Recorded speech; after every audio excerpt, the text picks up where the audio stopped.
CM నివాసం త్వరలోనే ఉండవల్లి నుండి వెలగపూడికి మారనున్నది. ఆయన స్వగృహ నిర్మాణానికి బుధవారం శంకుస్థాపన చేయనున్నారు. వివరాలు రాజధాని రిపోర్ట్లో.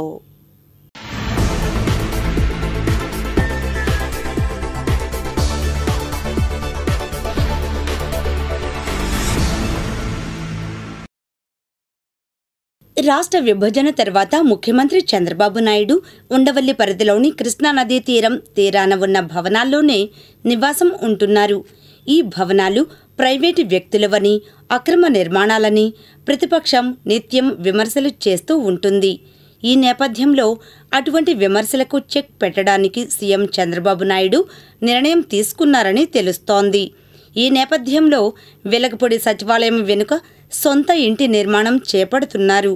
బుధవారం ఉదయం 8:51 చంద్రబాబు కుటుంబ సభ్యులు భూమి పూజ చేస్తారని సమాచారం అందింది. ఇందుకు అన్ని ఏర్పాట్లు పూర్తి కాగా నిర్మాణ పనులు వేగవంతంగా పూర్తి చేయనున్నట్లుగా తెలుస్తోంది. సీఎం సచివాలయం వద్ద నివసించడం వల్ల రాజధాని నిర్మాణ పనులు మరింత వేగవంతం కాగలవని భావిస్తున్నారు.